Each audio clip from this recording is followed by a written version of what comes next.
إن الحمد لله نحمده ونستعينه ونستغفره ونعوذ بالله من شرور أنفسنا ومن سيئات أعمالنا من يهده الله فلا مضل له ومن يضلل فلا هادي له وأشهد أن لا إله إلا الله وحده لا شريك له وأشهد أن محمدا عبده ورسوله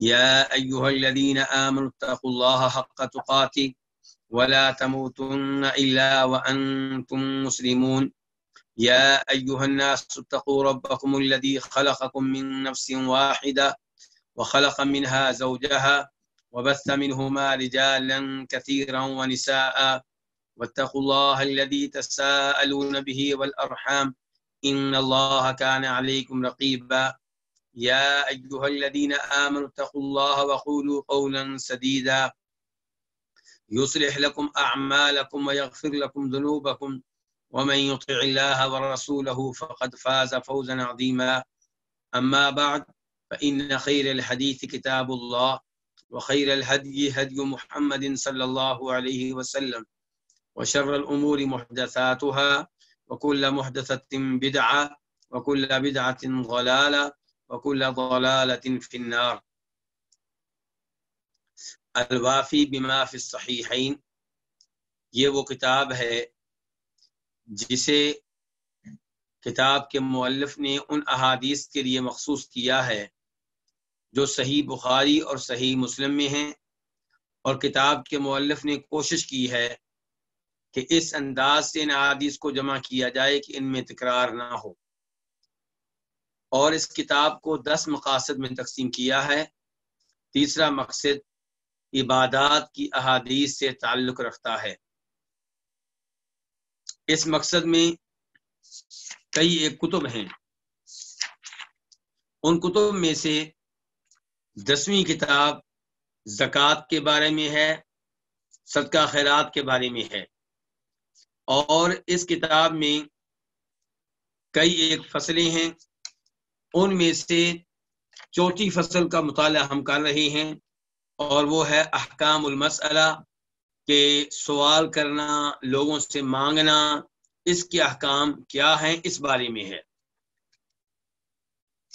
اور اس فصل میں کئی ابواب ہیں، ان میں سے تیسرا باب آج ہم پڑھیں گے، باب من تحل له المسئلہ، کہ جس کے لیے سوال کرنا حلال ہے، جائز ہے، درست ہے، یعنی کہ کون لوگ ہیں جن کو شریعت اجازت دیتی ہے کہ وہ دوسروں سے مانگ سکتے ہیں، سوال کر سکتے ہیں۔ حدیث نمبر 691 691 میم، اس حدیث کو امام مسلم رحمہ اللہ نے اپنی کتاب میں جگہ دی ہے۔ عن قبیصہ بن مخالق الہلالی، قبیصہ بن مخالق ہلالی رضی اللہ تعالی عنہ سے روایت ہے، قال، وہ کہتے ہیں، تحملت حمالہ، کہ میں نے ایک قرض اٹھایا۔ تحملت حمالہ تب کہا جائے گا جب کوئی آدمی قرض اٹھائے اس لیے کہ دو لوگوں کے درمیان یا دو گروہوں کے درمیان لڑائی جھگڑا ختم ہو جائے۔ مثال کے طور پہ لڑائی جھگڑا ان میں جاری ہے، اور ان میں سے ایک گروہ کے کئی لوگ قتل ہو چکے ہیں۔ اب جن کے قتل ہوئے ہیں وہ کہتے ہیں کہ لڑائی تب ختم کریں گے جب ہمارے مقتولوں کی ہمیں دیت مل جائے، ان کے خون کا معاوضہ مل جائے۔ تو کوئی آدمی لڑائی ختم کرنے کے لیے کہتا ہے یہ سارا معاوضہ برداشت کرنے کے لیے میں تیار ہوں، میں ادا کرتا ہوں، تو ایسے موقع پہ کہا جائے گا تحملت حمالہ۔ اب اس موقع پہ وہ آدمی قرض لے گا اور قرض لے کر انہیں پیسے دے گا تاکہ ان کا لڑائی جھگڑا ختم ہو جائے۔ اب ان کو پیسے دے دیے، اب قرض کیسے اتارنا ہے یہ مسئلہ ہے، تو اسی کا تذکرہ ہے یہاں پہ۔ قبیصہ کہتے ہیں تحملت حمالہ، میں نے صلح کروانے کے لیے ایک قرض اٹھا لیا۔ فأتيت رسول اللہ صلی اللہ علیہ وسلم، تو میں رسول اللہ صلی اللہ علیہ وسلم کے پاس آیا، اسألہ فیہا، آپ سے اس وجہ سے سوال کرنے لگا، یعنی کہ آپ مجھ سے تعاون کریں، میرے اوپر قرض چڑھ چکا ہے، میری اس معاملے میں مدد کریں۔ فقال، تو آپ نے کہا، اقیم حتی تأتینا الصدقہ فنأمر لک بہا، کہ تم ٹھہرو یہاں تک کہ ہمارے پاس صدقہ آئے، زکوٰۃ کا مال آئے، فنأمر لک بہا، تو ہم تمہارے لیے اس مال کا حکم دیں گے، یعنی کہ جب وہ مال آئے گا تو میں حکم دوں گا تو تمہارا اس مال سے تعاون کیا جائے گا، تمہاری مدد کی جائے گی۔ قال، قبیصہ کہتے ہیں، ثم قال، کہ پھر کہا آپ صلی اللہ علیہ وسلم نے، یا قبیصہ، اے قبیصہ، ان المسألۃ لا تحل الا لأحد ثلاثہ، سوال کرنا، مانگنا کسی کے لیے بھی حلال نہیں ہے، کسی کے لیے بھی درست نہیں ہے، مگر تین میں سے ایک آدمی کے لیے درست ہے، یعنی کہ تین طرح کے لوگ ہیں، ان کے لیے مانگنا جائز ہے، ان میں سے کوئی بھی ہو وہ مانگے تو جائز ہے، وہ مانگے تو حلال ہے، ورنہ مانگنا، سوال کرنا، دوسروں کے سامنے ہاتھ پھیلانا یہ جائز نہیں ہے۔ لا تحل، یہ حلال نہیں ہے، یعنی کہ کسی کے لیے حلال نہیں ہے، الا لأحد ثلاثہ، مگر تین لوگوں میں سے کوئی ایک ہو تو اس کے لیے حلال ہے۔ اب وہ تین لوگ کون ہیں؟ رجل تحمل حمالہ فحلت له المسألہ حتی یصیبها ثم یمسک،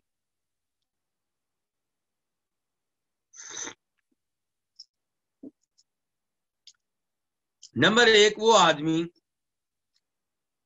جس نے صلح کروانے کے لیے قرض اٹھا لیا، فحلت له المسألہ، تو اس کے لیے سوال کرنا حلال ہے، اس کے لیے مانگنا جائز ہے، حتی یصیب قواما من عیش، یہاں تک کہ وہ زندگی کی گزران حاصل کر لے، یہاں تک کہ وہ زندگی کی گزران پا لے، یعنی کہ یہاں تک کہ اس کے پاس اتنا مال آ جائے کہ قرضہ اتارنے کے بعد اس کی زندگی آسانی سے گزر سکے، گزارا ہو جائے، یعنی کہ او قال، راوی کہتے ہیں کہ یا پھر نبی علیہ السلام نے کہا تھا سدادا من عیش، یعنی کہ آپ نے کہا تھا قواما من عیش، یا آپ نے کہا تھا سدادا من عیش، یعنی کہ وہ پالے زندگی کی گزران، یا وہ اتنا مال پالے جس سے اس کا فقر و فاقہ دور ہو جائے۔ دونوں لفظوں کا معنی تقریباً ایک ہے۔ وَرَجُلٌ أَصَابَتْهُ فَاقَةٌ، دوسرے نمبر پہ وہ آدمی ہے جس کو فاقہ پہنچ جائے، جس کو فاقہ اپنی لپیٹ میں لے لے، حتی یقوم، یہ میں تھوڑی سی عبارت چھوڑ کے آگے چلایا گیا تھا، واپس آتا ہوں۔ دوسرے نمبر پہ جو آدمی ہے وہ یہ نہیں ہے جس کا میں نے تذکرہ شروع کر دیا تھا، یہ تو تیسرے نمبر پہ ہے۔ دوسرے نمبر پہ ہے وَرَجُلٌ أَصَابَتْهُ جَائِحَةٌ، دوسرے نمبر پہ وہ آدمی ہے جس پہ کوئی آفت آئی، کوئی بڑی مصیبت آئی، اجتاحت مالہ، ایسی آفت جس نے اس کے مال کو تباہ و برباد کر دیا، اس کے مال کو ہلاک کر کے رکھ دیا، فحلت لہ المسئلہ، تو اس کے لیے سوال کرنا کیا ہے؟ حلال ہے، حتی یصیب قواما من عیش، یہاں تک کہ وہ زندگی کی گزران حاصل کر لے، او قال، راوی کہتے ہیں یا کہا نبی علیہ السلام نے سدادا من عیش، یا وہ اتنا مال حاصل کر لے جس سے اس کا فقر و فاقہ ختم ہو جائے، دور ہو جائے۔ تو پہلا آدمی کیا تھا؟ وہ آدمی جس نے قرض اٹھایا، کس لیے؟ صلح کروانے کے لیے، تو اس کے لیے سوال کرنا حلال ہے، حتی یصیبہا، یہاں تک کہ وہ اتنا مال حاصل کر لے جتنا اس نے اپنے اوپر بوجھ اٹھایا تھا، ثم یمسک، پھر وہ اپنے آپ کو روک لے، کس سے؟ مانگنے سے، سوال کرنے سے۔ تو یہ تھا پہلا آدمی کہ جس نے قرض اپنے ذمے لیا ہے سلو کروانے کے لیے، تو اس کے لیے سوال کرنا حلال ہے، حتی یصیبہا، یہاں تک کہ وہ اتنا مال حاصل کر لے جتنے مال کا اس نے قرض اٹھایا ہے۔ ثم یمسکا، پھر وہ اپنے آپ کو روک لے، کس سے؟ مانگنے سے، سوال کرنے سے۔ ورجل اصابته جائحہ، دوسرے نمبر پہ وہ آدمی جس کو کسی بڑی آفت نے اپنی لپیٹ میں لے لیا، اجتاحت مال ہو، ایسی آفت جو اس کے مال کو تباہ و برباد کر گئی، فحلت له المسئلہ، تو ایسے آدمی کے لیے سوال کرنا حلال ہے، حتی یصیب قواما من عیش، یہاں تک کہ وہ زندگی کی گزران حاصل کر لے، او قالا، یا پھر نبی علیہ السلام نے فرمایا تھا سدادا من عیش، اتنا مال حاصل کر لے جس سے اس کا فقر و فاقہ دور ہو جائے۔ ورجل اصابت فاقہ، تیسرے نمبر پہ وہ آدمی ہے جس کو فاقہ اپنی لپیٹ میں لے لے، بھوک اپنی لپیٹ میں لے لے، حتی یقوم ثلاثۃ من ذوی الحجہ، یہاں تک کہ 3 آدمی کھڑے ہوں، عقل مند، من قومی، اس کی قوم میں سے، وہ کھڑے ہوں کس لیے؟ اس کے حق میں گواہی دینے کے لیے۔ کیا گواہی دیں؟ کہ لقد اصابت فلانا فاقہ، یقیناً فلاں آدمی کو فاقہ نے واقعی اپنی لپیٹ میں لے لیا ہے، فحلت له المسئلہ، تو ایسے آدمی کے لیے بھی سوال کرنا کیا ہو جائے گا؟ حلال ہو جائے گا، حتی یصیب قواما من عیش، یہاں تک کہ وہ زندگی کی گزران حاصل کر لے، او قال سدادا من عیش، یا وہ اتنا مال حاصل کر لے جس سے اس کا فقر و فاقہ دور ہو جائے۔ فما سواہن من المسألة یا قبیصۃ سحتا یأکلها صاحبها سحتا، ان کے علاوہ سوال کرنا، ان 3 حالات کے علاوہ سوال کرنا، وہ کیا ہے؟ یا قبیصہ ہے، قبیصہ، سحتن، وہ حرام ہوگا، وہ حرام مال ہوگا۔ اگر کوئی ان 3 مجبوریوں کے علاوہ سوال کرتا ہے، مانگتا ہے، تو جو مال حاصل کرے گا وہ کیا ہوگا؟ حرام مال ہوگا، یا اکلھا صاحبھا سحتن، جس کو مانگنے والا بطور حرام کھائے گا، یعنی کہ بطور حلال نہیں کھائے گا۔ پہلے نمبر پہ گزارش یہ ہے، یہ 3 طرح کے لوگ ہیں، اور ان کا تذکرہ آخر میں نے ترتیب سے کیا ہے۔ جب پہلی بار ترجمہ کرنے لگا تھا تو ترتیب کچھ آگے پیچھے ہو گئی تھی۔ دوسرے نمبر پہ کیا فرق ہے اس آدمی میں جس کا تذکرہ سب سے آخر میں آیا ہے، اور اس آدمی میں جس کا تذکرہ دوسرے نمبر پہ آیا ہے؟ جو دوسرے نمبر پہ ہے اس پہ کوئی بڑی مصیبت آئی ہے، آگ لگ گئی دکان کو، گھر کو، زلزلہ آ گیا، مکان گر گیا، کاروبار تباہ و برباد ہو گیا، سیلاب آ گیا، باغ کو آگ لگ گئی، یعنی کہ ایسی آفت ہے، ایسی مصیبت ہے جسے دنیا دیکھ رہی ہے، تو وہاں پہ معاملہ واضح ہے، کسی گواہی کی ضرورت نہیں ہے۔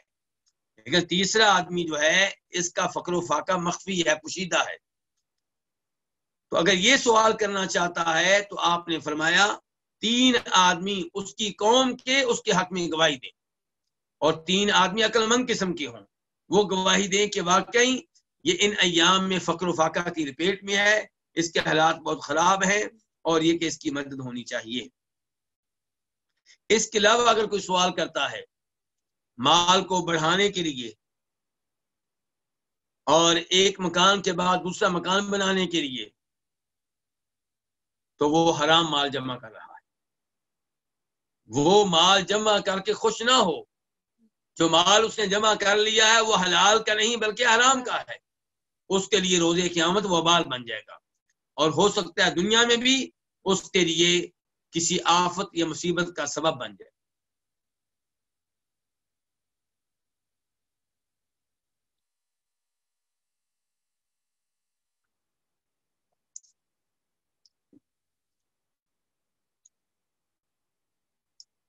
باب نمبر 4، باب لا يسألون الناس الحافا، کہ وہ لوگوں سے لپٹ کر سوال نہیں کرتے، لوگوں سے چمٹ کر سوال نہیں کرتے، نہایت زیادہ اصرار کرتے ہوئے سوال نہیں کرتے۔ یہ سورہ بقرہ کی آیت کا ایک حصہ ہے جس کو کتاب کے مؤلف نے باب بنایا ہے، اور اس کے نیچے حدیث لے کر آئے، حدیث نمبر 692 692 قاف۔ اس حدیث کو اپنی اپنی کتب میں جگہ دینے والے امام کون ہیں؟ امام بخاری اور امام مسلم۔ عن ابی ہریرہ رضی اللہ عنہ ان رسول اللہ صلی اللہ علیہ وسلم قال، جناب ابو ہریرہ رضی اللہ تعالیٰ عنہ سے روایت ہے، بے شک رسول اللہ صلی اللہ علیہ وسلم نے فرمایا، لیس المسکین الذی یطوف علی الناس، مسکین وہ نہیں ہے، یعنی کہ اصل مسکین وہ نہیں ہے، الذی یطوف علی الناس، جو لوگوں کے ارد گرد چکر لگاتا رہتا ہے۔ کس لیے؟ مانگنے کے لیے۔ تو اصل مسکین وہ نہیں ہے جو لوگوں کے پاس چکر لگاتا رہتا ہے، تردہ اللقمۃ واللقمتان والتمرۃ والتمرتان، جس کو ایک لقمہ دیا جائے تو وہ لقمہ واپس لوٹا دیتا ہے، دو لقمے دیے جائیں تو اس کو واپس لوٹا دیتے ہیں، ایک کھجور دی جائے تو اس کو واپس لوٹا دیتی ہے، دو کھجوریں دی جائیں تو اس کو واپس کر دیتی ہیں۔ یعنی کہ یہ مسکین نہیں ہے جو مال جمع کرنے کے چکر میں پھر رہا ہے، ایک لقمہ ادھر سے مل گیا، وہ آپ کی جان چھوڑ دے گا، کسی اور کے پاس جائے گا، ادھر سے دو لقمے مل جائیں گے، کہیں اور جائے گا، ایک کھجور مل جائے گی، کہیں سے دو کھجوریں مل جائیں گی۔ نہیں، یہ اصل مسکین نہیں ہے، یہ بھی مسکین ہو سکتا ہے لیکن اصل مسکین یہ نہیں ہے۔ ولیکن المسکین، لیکن اصلی مسکین وہ ہے الذی لا یجد غنی یغنی، جو اتنا مال نہیں پاتا، یغنی، جو اس کو سوال کرنے سے، مانگنے سے بے نیاز کر دے، مستغنی کر دے۔ ولا یفتن به فیتصدق علیہ، اور اس کے بارے میں کسی کو علم بھی نہیں ہوتا کہ اس پہ صدقہ خیرات کیا جائے۔ ولا یقوم فیسأل الناس، اور وہ بھی کھڑا نہیں ہوتا کہ لوگوں سے سوال کرے۔ یہ ہے حقیقی مسکین۔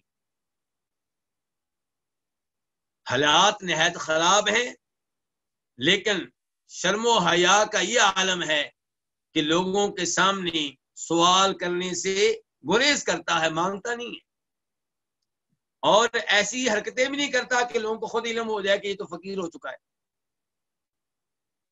تو آپ نے فرمایا یہ ہے حقیقی مسکین۔ تو مجھے اور آپ کو بتانے کا مقصد کیا ہے کہ ہم صدقہ خیرات کرتے ہوئے کوشش کریں ایسے کسی حقیقی مسکین کو تلاش کریں، وہ مسکین جو ایک لقمہ لے کے خوش ہو جاتا ہے، 10 روپے لے کے خوش ہو جاتا ہے، 20 روپے لے کے خوش ہو جاتا ہے، اس کو بھی آپ دیں، کوئی مسئلہ نہیں ہے، لیکن زیادہ آپ کی کوشش یہ ہونی چاہیے کہ مجھے حقیقی اور اصلی مسکین ملے، وہ جس کے حالات خراب ہیں لیکن اسے یہ گوارا نہیں ہے کہ میں لوگوں کے سامنے ہاتھ پھیلاؤں، میں لوگوں سے سوال کروں، لوگوں سے اپیل کروں۔ اس کے ساتھ ہی چوتھی فصل آپ نے اختتام کو پہنچی، اور اس فصل میں مانگنے کے احکام و مسائل تھے۔ اب ہم بڑھتے ہیں 5ویں فصل کی طرف۔ الفصل الخامس، احکام الصدقۃ بالنسبۃ لآل النبی صلی اللہ علیہ وسلم، نبی علیہ الصلوۃ والسلام کی آل کے تعلق سے صدقہ کے احکام۔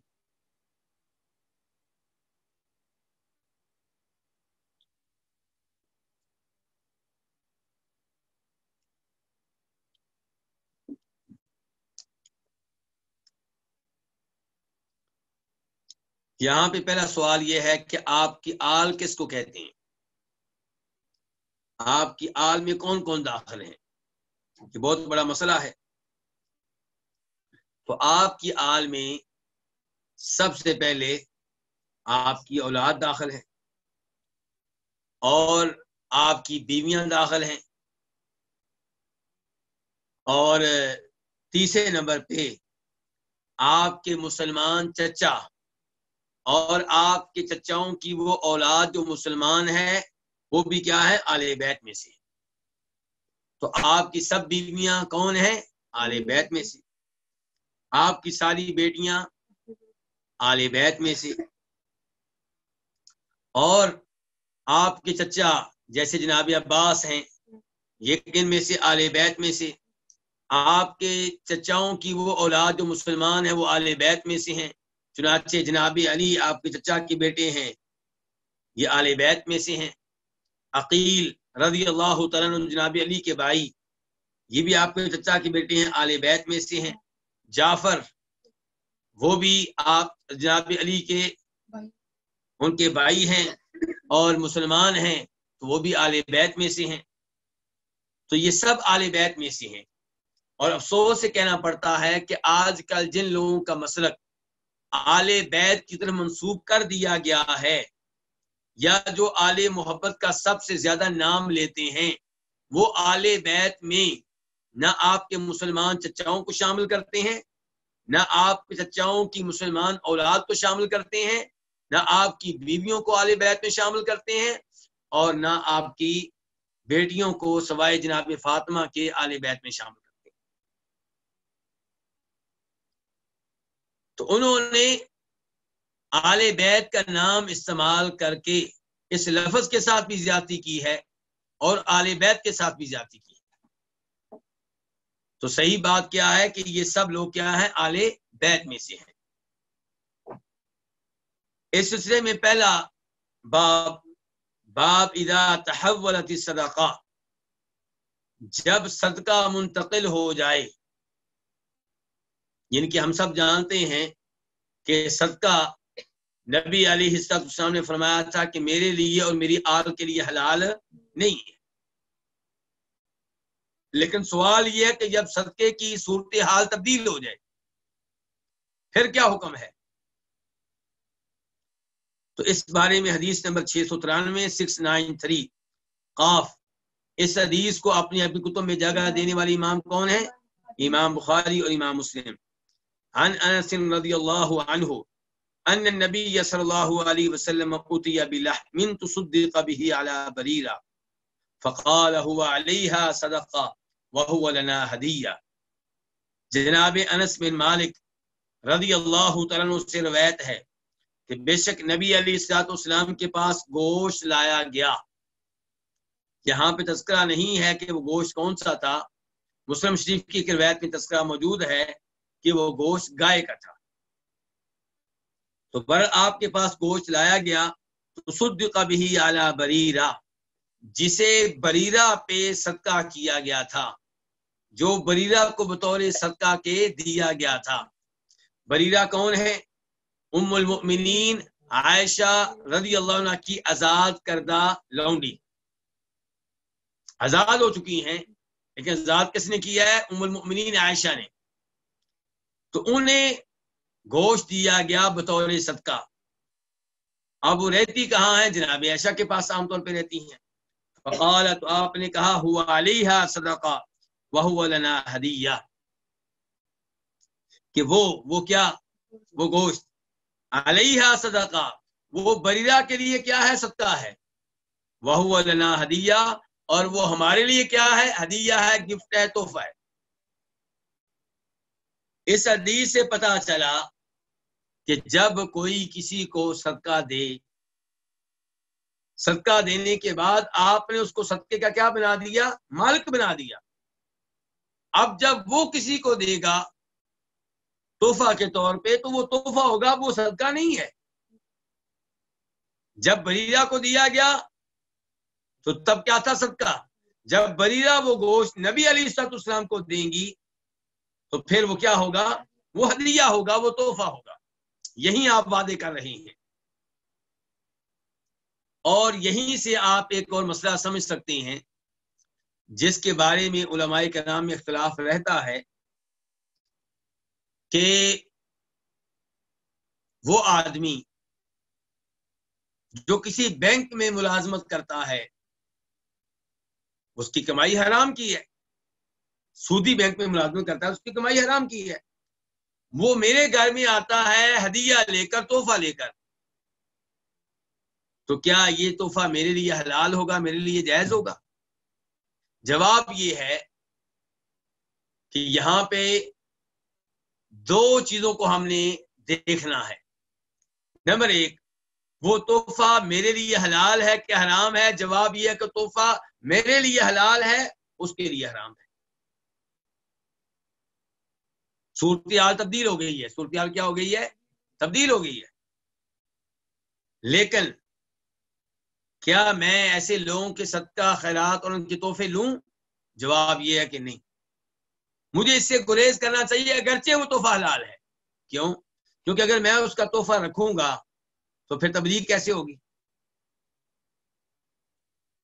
تو اس لیے مجھے چاہیے کہ میں اس سے کہوں کہ میں آپ کا تحفہ نہیں لے سکتا کیونکہ آپ بینک میں ملازمت کرتے ہیں اور آپ کی کمائی حلال کی نہیں ہے، حرام کی ہے.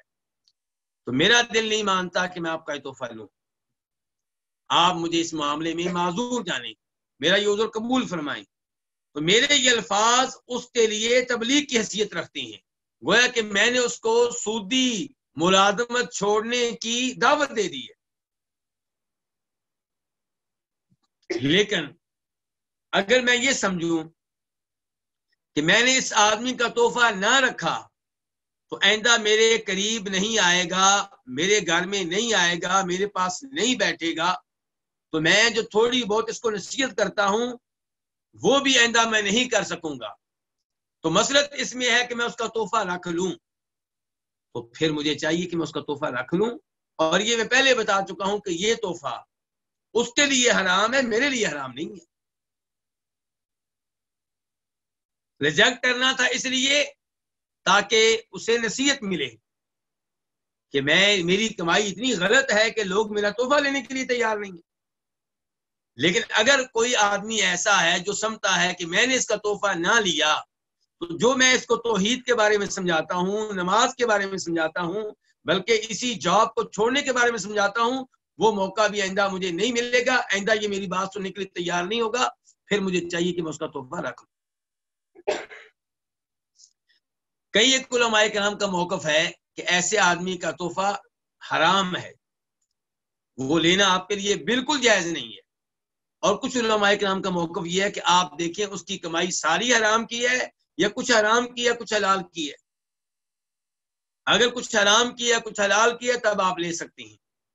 کچھ علماء کرام کہتے ہیں آپ دیکھیں اس کی غالب کمائی کون سی ہے، زیادہ کمائی کون سی ہے، حلال کی یا حرام کی. اگر زیادہ حلال کی ہے پھر آپ لے لیں، اگر زیادہ حرام کی ہے پھر آپ نہ لیں. تو یہ کئی ایک آراء ہیں اس موضوع پہ، کئی ایک علماء کرام کے اقوال ہیں اس موضوع پہ، اور ایک موقف وہ ہے جو میں نے آپ کے سامنے رکھا ہے اور جس کے اوپر میں فی الحال مطمئن ہوں.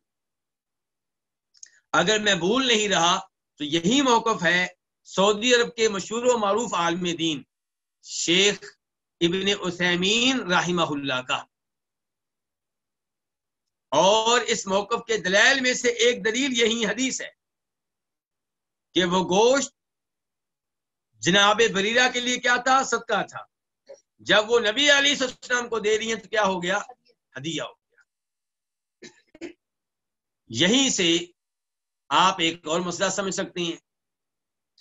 کئی عورتیں سوال کرتی ہیں، کئی بچے سوال کرتے ہیں کہ ہمارے والد صاحب بینک میں ملازمت کرتے ہیں تو کیا ہم ان سے خرچہ لیں کہ نہ لیں؟ تو گزارش یہ ہے کہ نابالغ بچوں کا خرچہ کس کے ذمہ ہے؟ ان کے باپ کے ذمہ ہے. باپ پہ واجب ہے کہ ان کا خرچہ برداشت کرے. اور عورت کا خرچہ کس کے ذمہ ہے؟ اس کے خامد کے ذمہ ہے کہ خامد پہ واجب ہے کہ بیوی کا خرچہ ادا کرے. اب وہ کہاں سے لے کر آتا ہے یہ اس کا مسئلہ ہے. اس عورت کے لیے وہ خرچہ کیا ہے؟ حلال ہے. ان بچوں کے لیے وہ خرچہ کیا حلال ہے. لیکن یہ لیکن نہیں بولنا، میری آدھی بات نہیں لینی، پوری بات لینی ہے. لیکن اس کا مطلب یہ نہیں ہے کہ بیگم اپنے اس شوہر کی کمائی جس کی کمائی بینک کی ہے، چوری کی ہے، ڈاکے کی ہے، کھاتی رہے اور سکون سے رہتی رہے. نہیں، اس پہ واجب ہے کہ اپنے خامد کو چوری کرنے سے روکے، ڈاکہ ڈالنے سے روکے، سودی جاب سے روکے. اگر اس کے پاس اتنا مال ہے کہ خاوند کے مال کے بغیر گزارا ہو سکتا ہے تو خاوند سے مال نہ لے، تاکہ خاوند کو سبق حاصل ہو، وہ سوچنے پہ مجبور ہو کہ مجھے یہ کام چھوڑ دینا چاہیے۔ اور اگر اس کا گزارا نہیں ہو سکتا تو پھر وہ اتنا مال لے جس سے اس کا گزارا ہو سکے، اور بار بار اپنے خاوند کو تبلیغ کرتی رہے، اسے سمجھاتی رہے، اس سے کہے کہ میرا دل مطمئن نہیں ہے، تم خود بھی حرام کھا رہے ہو، ہمیں بھی حرام کھلا رہے ہو، تو ہمارے گھر میں برکت کیا ہوگی، ہمارے گھر میں سکون کہاں سے مل آئے گا۔ اور اسے وہ حدیث سنائے جس حدیث میں آتا ہے کہ بندے کی دعا قبول نہیں ہوتی جب کہ وہ حرام کھاتا ہو۔ تو اس لیے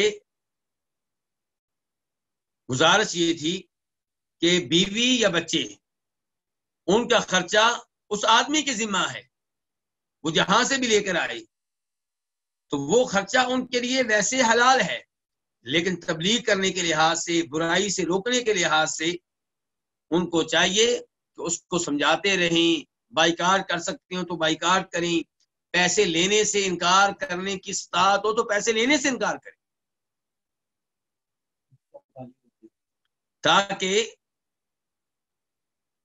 تاکہ وہ آدمی سوچنے پہ مجبور ہو جائے کہ میرا کام غلط ہے، اور تاکہ یہ بچے اپنے باپ کو جہنم کی آگ سے بچا سکے، تاکہ یہ عورت اپنے خاوند کو جہنم کی آگ سے بچا سکے، تاکہ یہ عورت اپنے اس خاوند کے ساتھ کل کو جنت میں ایک ہو سکے۔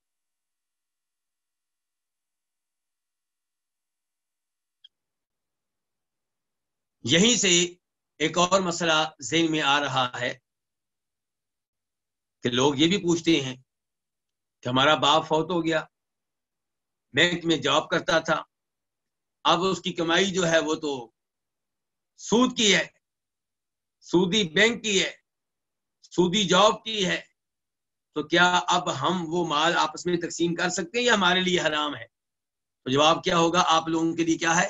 حلال ہے، کیونکہ آپ کے پاس وہ حرام طریقے سے نہیں آیا بلکہ حلال طریقے سے آیا ہے، وراثت کا مال بن کر آپ کے پاس آیا ہے۔ اور نبی علیہ الصلوۃ والسلام نے کسی بھی حدیث میں یہ نہیں کہا کہ جب تمہاری کوئی میت فوت ہو جائے تو اس کی کمائی کو چیک کرو، حلال کی ہے تم لے سکتے ہو، حرام کی ہے تو نہیں لے سکتے۔ البتہ اگر آپ کا وہ شخص جس کے آپ وارث بن رہے ہیں اس کے مال میں کوئی ایسی چیز ہے جو کسی اور کی ہے تو وہ آپ نہیں لے سکتے۔ مثال کے طور پر اس نے کسی کے مکان پہ قبضہ کیا ہوا تھا، مکان خود موجود ہے، پتہ ہے کہ یہ کسی اور کا ہے، تو یہ آپ وراثت میں تقسیم نہیں کریں گے بلکہ اس کے مال کو واپس کریں۔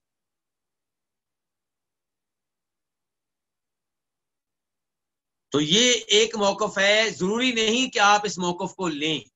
میں نے ایک موقف آپ کے سامنے رکھا ہے، میں بذات خود اس موقف کے اوپر مطمئن ہوں، اور یہی موقف تھا شیخ ابن عثیمین رحمہ اللہ کا۔ آپ لوگ اس موقف کے بارے میں مزید علماء کرام سے رائے لے سکتے ہیں، اور جو رائے آپ کو مناسب لگے آپ اسے اپنا سکتے ہیں۔ تو اس حدیث سے کیا پتا چلا کہ ایک چیز ایک آدمی کے لیے کیا ہے؟ صدقہ ہے، جب وہ مالک بن جائے گا کسی اور کو دے گا تو اس کے لیے پھر ہدیہ ہو جائے گا۔ یہیں سے میں اب ایک اور چیز آپ کے سامنے رکھنا چاہوں گا۔ قربانی کا گوشت میں نے کسی کو دیا، میں نے جانور ذبح کیا، کیا میں قربانی کا کچھ گوشت بیچ سکتا ہوں؟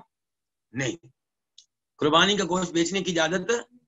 لیکن جب میں نے قربانی کا گوشت کسی اور کو دیا، فقیر کو دیا، اس نے جا کے بیچ ڈالا، کیا وہ بیچ سکتا ہے؟ جی ہاں، وہ بیچ سکتا ہے، وہ بیچ سکتا ہے۔ اب صورتحال تبدیل ہو گئی ہے، یہ بالکل ایسے ہی ہے جیسے میں نے قربانی کا جانور ذبح کیا تو قربانی کی کھال کیا میں بیچ سکتا ہوں؟ نہیں، لیکن جب میں مسکین کو دوں گا وہ آگے بیچ سکتا ہے؟ بالکل بیچ سکتا ہے۔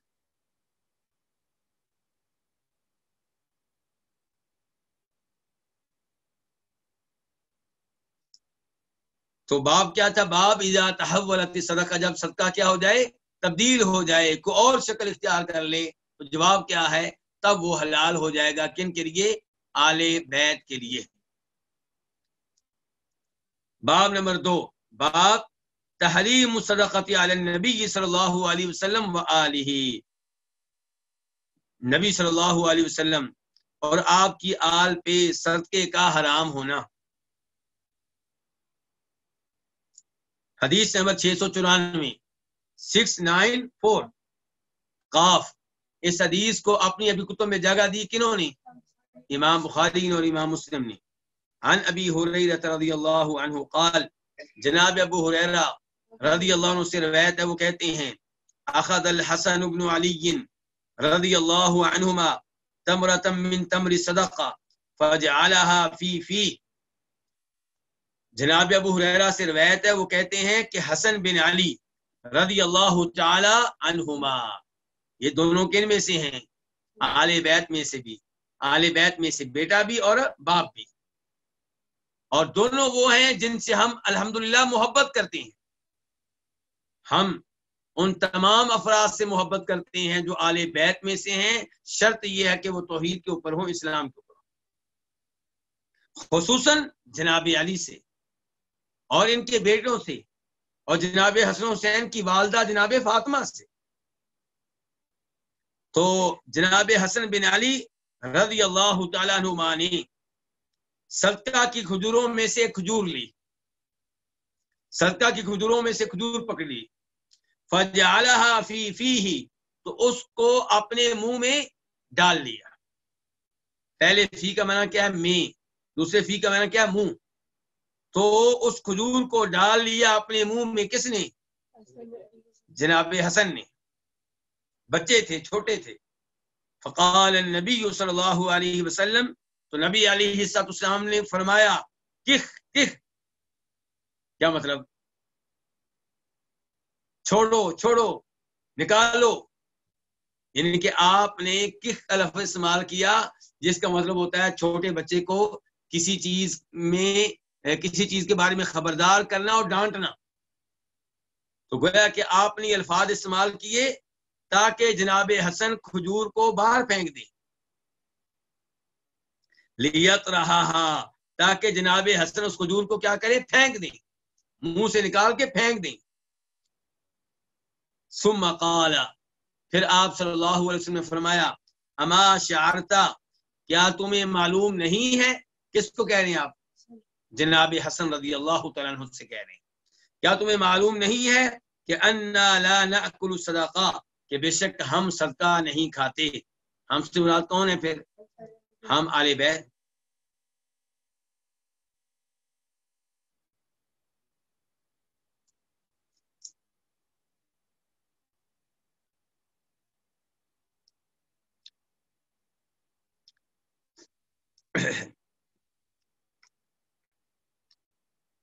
حدیث نمبر 695، 695 قاف۔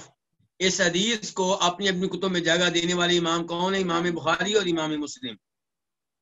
عن انس رضی اللہ عنہ قال، مر النبی صلی اللہ علیہ وسلم بتمرۃ فی الطریق، کہ نبی علیہ الصلوۃ والسلام گزرے ایک کھجور کے پاس سے جو راستے میں پڑی ہوئی تھی۔ قال، تو آپ نے فرمایا لولا انی اخاف ان تکون من الصدقہ لاکلتها، اگر یہ بات نہ ہوتی کہ مجھے خدشہ ہے کہ یہ کھجور صدقہ میں سے ہوگی، لاکلتها، تو یقیناً میں اس کو کھا لیتا۔ یہ کھجور جو راستے میں پڑی ہے میں اس کو اٹھاتا اور کھا لیتا، لیکن مجھے خدشہ یہ رہتا ہے، اندیشہ یہ رہتا ہے کہ کہیں یہ صدقہ کے مال میں سے۔ اس حدیث سے پتہ چلا کہ انسان کو تقوی اختیار کرنا چاہیے، پرہیزگاری اختیار کرنی چاہیے، اور تقوی پرہیزگاری کیا ہے؟ کہ آپ حرام امور سے بچیں۔ لیکن نبی علیہ الصلوۃ والسلام نے تقوی کے ساتھ ساتھ ورع کو اختیار کیا ہے۔ ورع کیا ہے؟ کہ آپ اس چیز سے بھی بچیں جس کے بارے میں آپ کو خوف ہو کہ کہیں یہ حرام کی نہ ہو، پکا یقین نہیں ہے۔ جس کے بارے میں یقین ہے کہ وہ حرام کی ہے، اس سے تو بچنا ہی بچنا ہے، لیکن جس کے بارے میں اندیشہ ہے کہ کہیں حرام کی نہ ہو، اس سے بھی بچیں۔ یہ بڑا اہم اصول ہے جو ہم سب کو اپنانا چاہیے۔ نبی علیہ الصلوۃ والسلام ارشاد فرماتے ہیں الحلال بین والحرام بین وبینہما امور مشتبہات لا یعلمہن کثیر من الناس۔ حلال چیزیں بالکل واضح ہیں، حرام چیزیں بالکل واضح ہیں، اور ان کے درمیان کئی امور ایسے ہیں جو کچھ لوگوں پہ کیا رہتے ہیں، مشتبہ رہتے ہیں، ان کو شک و شبہ رہتا ہے۔ میں اصل میں بتانا یہ چاہتا ہوں کہ وہ کچھ امور اسلام کے لحاظ سے غیر واضح نہیں ہے، کچھ لوگوں کے لیے غیر واضح ہے۔ تو وہ امور جو لوگوں کے لیے غیر واضح ہیں، آپ نے فرمایا جو ان سے بھی بچے گا وہ حرام سے بدرجہ اولا بچے گا۔ جس میں شک ہے کہ یہ حلال ہے یا حرام ہے، جو اس سے بچے گا وہ حرام سے بدرجہ اولا بچے گا۔ وہ حرام کے کیسے قریب جا سکتا ہے؟ وہ تو ان چیزوں سے بھی بچ رہا ہے جن میں شک ہے، اور جو مشکوک چیزوں میں واقع ہوگا ان کا ارتکاب کرے گا کہ چلو جی اس میں تو اختلاف ہے، تو پھر خطرہ یہ ہے کہ کل کو وہ حرام میں بھی واقع ہو جائے گا۔ تو نبی علیہ الصلوۃ والسلام نے ورع کو اختیار کیا اور اس کھجور کو نہیں کھایا جس کے بارے میں خدشہ تھا کہ کہیں یہ صدقہ کی نہ ہو۔ اور علماء کرام نے یہیں سے ایک اور مسئلہ اخذ کیا ہے، اور وہ یہ کہ اگر راستے میں کوئی ایسی چیز پڑی ہے جس کی کوئی قدر و قیمت نہیں ہے، معمولی سی چیز ہے جس کو واپس اٹھانے کے لیے کوئی نہیں آئے گا، اور جو پڑی رہی تو خراب ہو جائے گی، تو آپ اس چیز کو اٹھا کے استعمال کر سکتے ہیں، کھا پی سکتے ہیں۔ مثال کے طور پہ امرود کا ایک دانہ کہیں پڑا ہوا ہے، سیب کا کوئی دانہ پڑا ہوا ہے، اور آپ کو پتا ہے کہ اس کو اٹھانے کے لیے کوئی نہیں آئے گا۔ ایک یہ ہے کہ کسی نے یعنی کہ سیب رکھے ہوئے بیچنے کے لیے، اس کا سیب پڑا ہوا ہے، وہ نہیں آپ اٹھائیں گے کیونکہ مالک موجود ہے، آپ بلکہ اس کو دیں، اس کی مدد کریں، بھی آپ کا یہ سیب گرا ہوا ہے۔ لیکن ایک ہے راستے میں سیب گرا ہوا، امرود گرا ہوا، کیلا گرا ہوا، آپ کو پتا ہے کہ اس کا مالک اسے اٹھانے کے لیے واپس نہیں آئے گا اور یہ چیز خراب ہو جائے گی، تو آپ اس کو اٹھا کے کھا سکتے ہیں۔ اس حدیث سے کیسے پتا چلا؟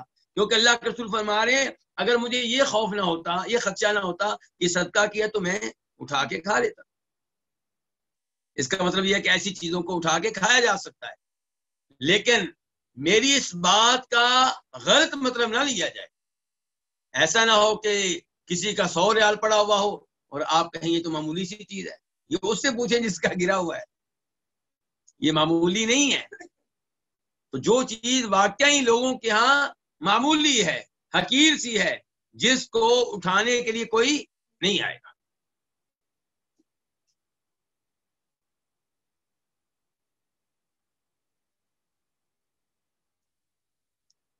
اس کے بعد حدیث نمبر 696 696 قاف۔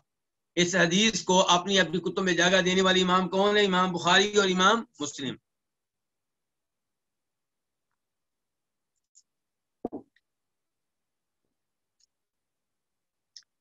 عن ابی ہریرہ رضی اللہ عنہ قال، جناب ابو ہریرہ رضی اللہ تعالیٰ عنہ سے روایت ہے، وہ کہتے ہیں کہ کان رسول اللہ صلی اللہ علیہ وسلم اذا اتی بطعام سأل عنہ، کہ جب نبی علیہ الصلوۃ والسلام کے پاس کھانا لایا جاتا، کھانے کی کچھ چیز لائی جاتی، سأل عنہ تو آپ اس کے بارے میں سوال کرتے، پڑتال کرتے، پوچھتے اہدیۃ ام صدقہ، کیا یہ ہدیہ ہے یا صدقہ ہے، یہ تحفہ ہے یا صدقہ ہے۔ فإن قیل صدقہ، اگر کہا جاتا یہ کیا ہے؟ صدقہ ہے، قال لاصحابہ کلوا، تو آپ اپنے ساتھیوں سے کہتے تم لوگ کھاؤ، ولم یاکل، اور آپ خود نہ کھاتے۔ وإن قیل ہدیۃ، اور اگر کہا جاتا ہے کہ یہ چیز ہدیہ ہے، تحفہ کے طور پہ آئی ہے، ضرب بیدہ، تو آپ اپنے ہاتھ پہ مارتے، یعنی کہ تیزی سے آپ بھی کھانا شروع ہو جاتے، فأکل معهم تو ان کے ساتھ بیٹھ کے کھاتے، پھر آپ خوشی سے حصہ لیتے، یعنی کہ آپ کا ہاتھ پہ پیچھے نہ ہٹتا بلکہ آگے بڑھتا۔ تو ان 4 احادیث سے پتہ چلا کہ صدقہ جو ہے، بلکہ 3 احادیث سے پتہ چلا، حدیث نمبر 694، 695، 696، کہ صدقہ جو ہے نبی علیہ الصلوۃ والسلام اور آپ کی آل پہ کیا ہے؟ حرام ہے۔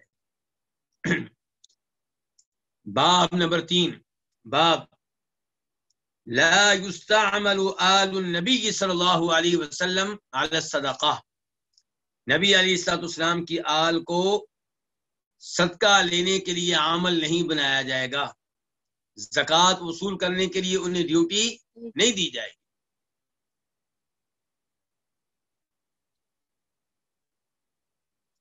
حدیث نمبر 697، 697 میم، اس حدیث کو اپنی کتاب میں جگہ دینے والے امام کون سے ہیں؟ امام مسلم۔ عن عبد المطلب بن ربیعہ بن الحارث، روایت ہے عبد المطلب بن ربیعہ بن حارث بن عبد المطلب سے۔ نبی علیہ الصلوۃ والسلام کے دادا کا نام کیا تھا؟ عبد المطلب، اور یہ عبد المطلب آپ کے دادا عبد المطلب کے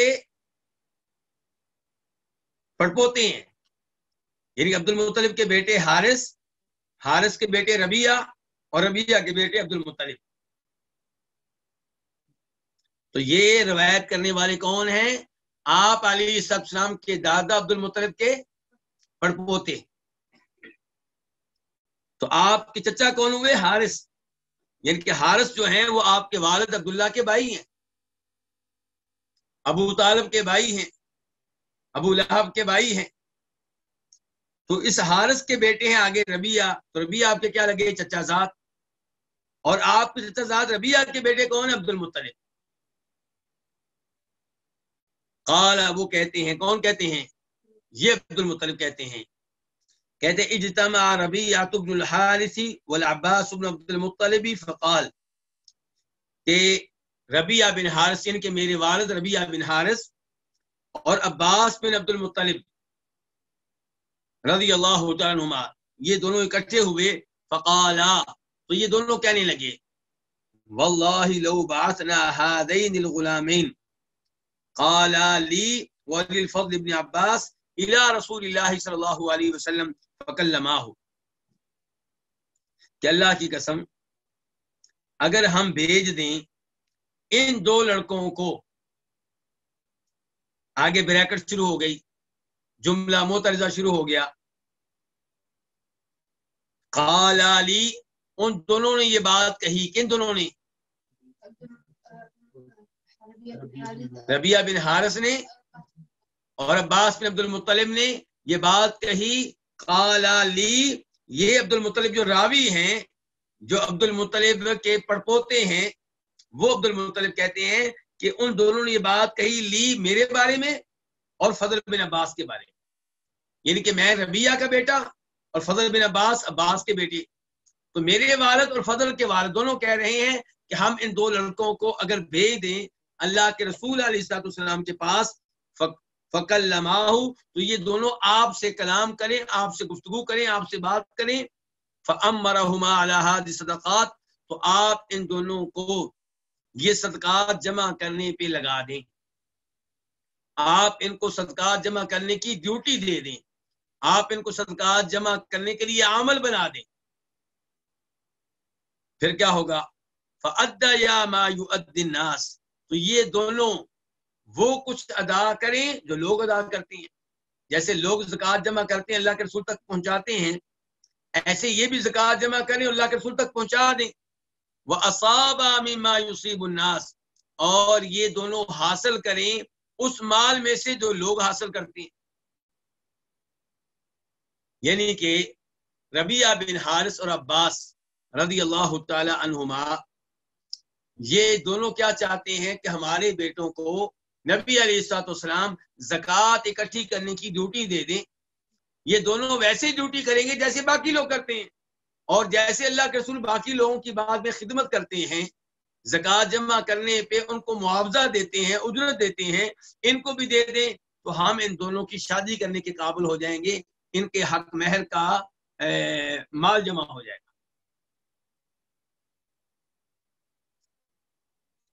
قال، وہ کہتے ہیں، کون کہتے ہیں؟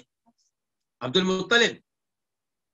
المطلب آپ کے دادا نہیں بلکہ آپ کے دادا عبد المطلب کے پڑپوتے عبد المطلب کہتے ہیں فبینما ہما فی ذلک، جب کہ وہ دونوں اسی مشورے میں تھے۔ کون دونوں؟ عباس اور ربیعہ بن حارث رضی اللہ تعالیٰ عنہما، وہ دونوں اسی حالت میں تھے، اسی مشورے میں تھے کہ جاء علی بن ابی طالب، تو پہنچ گئے علی بن ابو طالب رضی اللہ تعالی عنہ، فوقف علیہما، تو وہ ان دونوں کے پاس کھڑے ہو گئے، ان کے سروں پہ کھڑے ہو گئے، ان کے پاس آ کے کھڑے ہو گئے۔ کون؟ جناب علی رضی اللہ تعالی عنہ۔ فذکر لہ ذلک، تو ان دونوں نے یہ بات جناب علی سے ذکر کی۔ کیا مطلب؟ جناب علی سے کہا کہ ہم ان دو لڑکوں کو بھیجنے لگے ہیں اللہ کے رسول علیہ الصلوۃ والسلام کے پاس، تاکہ اللہ کے رسول ان کو ڈیوٹی دیں زکوٰۃ جمع کرنے کی، اور پھر یہ ڈیوٹی سر انجام دیں تو ان کو وہی معاوضہ ملے، وہی اجرت ملے جو اللہ کے رسول علیہ الصلوۃ والسلام باقی لوگوں کو دیتے ہیں۔ فقال علی بن ابی طالب، تو جناب علی فرمانے لگے لا تفعلا، یہ کام نہ کرنا۔ حضرت عباس سے کہا اور جناب ربیعہ بن حارث سے کہا کہ یہ کام اپنے بیٹوں کو اس کام کے لیے نہ بھیجو۔ فواللہ، اللہ کی قسم اٹھا کے میں کہتا ہوں، ما ہوا بفاعل، اللہ کے رسول علیہ السلام یہ بات نہیں مانیں گے، آپ یہ کام نہیں کریں گے۔ علماء کرام کہتے ہیں کہ جناب علی کو کیسے پتا چل گیا تھا کہ اللہ کے رسول یہ کام نہیں کریں گے؟ کہتے شاید اس کی وجہ یہ تھی کہ ان کے بیٹے حسن رضی اللہ تعالیٰ عنہ نے اپنے منہ میں کھجور ڈالی تھی، تو اللہ کے رسول نے کیا کہا تھا؟ کھجور کو پھینک دو، کیونکہ صدقہ کیا، صدقہ ہمارے لیے حلال نہیں ہے۔ جناب علی کو شاید یہیں سے اندازہ ہو گیا ہو کہ ان کو بھی صدقہ جمع کرنے کی، زکوٰۃ جمع کرنے کی ڈیوٹی نہیں ملے گی۔ فانتہاہ ربیعہ بن الحارث، جب جناب علی نے مشورہ دیا کہ آپ ان دونوں کو نہ بھیجیں، اللہ کے رسول نے یہ بات نہیں ماننی، تو فانتہاہ، تو ربیعہ بن حارث جناب علی کے درپے ہو گئے، یعنی کہ ان پہ ناراض ہوئے اور ان کے موقف کو غلط قرار دیا۔ کنہوں نے؟ ربیعہ بن حارث نے۔ ربیعہ بن حارث کیا لگتے ہیں جناب علی کے؟ کزن، چچا زاد۔ حارث اور ابو طالب کیا ہے؟ بھائی بھائی۔ تو حارث کے بیٹے ہیں یہ ربیعہ، اور ابو طالب کے بیٹے ہیں جناب علی۔ تو فانتہاہ ربیعہ بن حارث، ربیعہ بن حارث نے جناب علی کو کیا ان کا قصد کیا اور ان کے ساتھ اس معاملے میں سختی سے پیش آئے، ان کے درپے ہو گئے۔ فقال، اور کہنے لگے، واللہ، اللہ کی قسم، ما تصنع هذا الا نفاستہ منک علینا، تم یہ کام نہیں کر رہے ہو مگر ہمارے اوپر حسد کرتے ہو کہ علی تمہیں ہم پہ کیا ہے؟ حسد ہے کہ کہیں ان کو ڈیوٹی نہ مل جائے، ان کے حالات اچھے نہ ہو جائیں۔ خود تو تم اللہ کے رسول علیہ السلام کے داماد بن چکے ہو، اللہ کے رسول کے بہت قریب ہو چکے ہو، اور ہمیں اس پہ کوئی افسوس نہیں ہے، ہمیں تم پہ کوئی حسد نہیں ہے، اور ہم تھوڑا سا قریب ہونے لگے ہیں تم ہمیں روک رہے ہو، تمہیں لگتا ہے کہ ہم سے کیا ہے؟ حسد ہے۔ ان الفاظ سے پتا چلا کہ صحابہ کرام رضوان اللہ علیہم اجمعین، اگرچہ تمام انسانوں میں انبیاء کرام علیہم السلام کے بعد سب سے افضل تھے، لیکن بشر تھے، انسان تھے، غلط فہمیاں ہو جاتی تھیں۔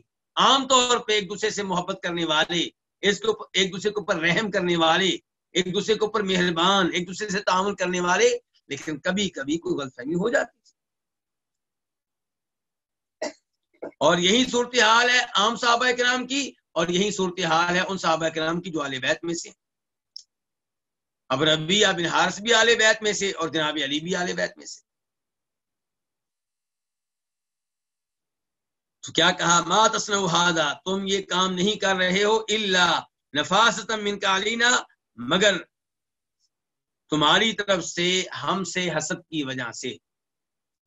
فواللہ، اللہ کی قسم، لقد نلت سحر رسول اللہ صلی اللہ علیہ وسلم، اللہ کی قسم تم نے اللہ کے رسول علیہ السلام کے داماد ہونے کا شرف حاصل کیا. فما نفسناہ علیک، ہم نے تمہارے اوپر کوئی حسد نہیں کیا. قال علی، جناب علی کہنے لگے ارسلوہما، چلو بھیج دو ان دونوں کو، بھیج دو.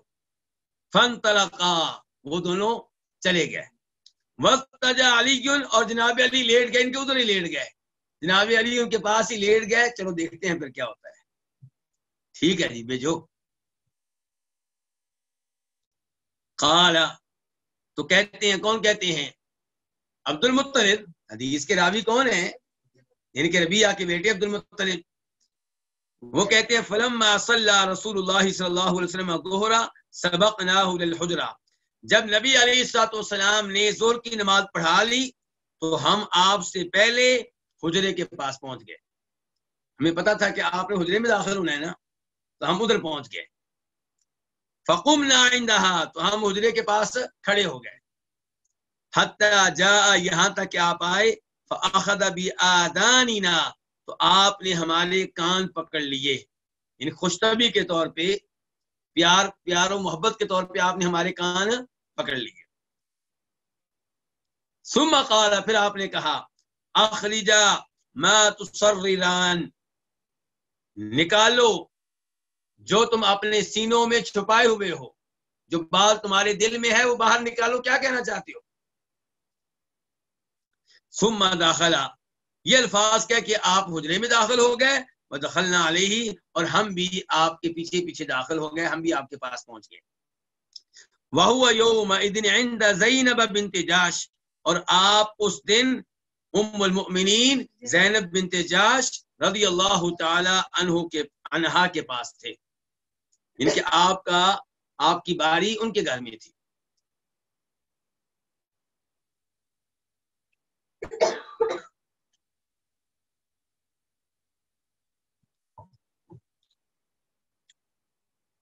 قال، کہتے ہیں، کون کہتے ہیں؟ عبد المطلب بن ربیعہ کہتے ہیں فتواکلنا الکلام، تو ہم نے گفتگو ایک دوسرے کے اوپر ڈال دی. یعنی کہ میں کہوں فضل بن عباس سے تم بات کرو، اور فضل بن عباس مجھ سے کہیں تم بات کرو. کسی میں ہمت نہیں تھی کہ اس موضوع پہ نبی علیہ السلام سے بات کرے، تو ہم نے کلام ایک دوسرے کے اوپر ڈال دی، ایک دوسرے کے سپرد کر دی. ثم تکلم احدنا، پھر ہم میں سے ایک نے کلام کیا، ہم میں سے ایک نے گفتگو کی. پہلے تو ایک دوسرے کے اوپر ڈالتے رہے، تم بات کرو نہیں تم کرو. پھر ایک نے بات کی، کس نے کی؟ اللہ عالم. فقال، تو کلام کرنے والے نے کہا یا رسول اللہ، اے اللہ کے رسول، انت بر الناس، آپ تمام لوگوں میں سے سب سے بڑھ کر نیکوکار ہیں، نیکیاں کرنے والے ہیں. وأوصل الناس، آپ تمام لوگوں سے بڑھ کر صلہ رحمی کرنے والے ہیں. وقد بلغنا النکاح، تحقیق یقیناً ہم نکاح کی عمر کو پہنچ گئے ہیں، ہماری عمر اب نکاح کی عمر ہے. فجینا، تو ہم آپ کے پاس آئے ہیں. لتؤمرنا علی بعض هذه الصدقات، تاکہ آپ ہمیں ان صدقات میں سے کچھ کے اوپر امیر بنا دیں، عامل بنا دیں، ڈیوٹی لگا دیں.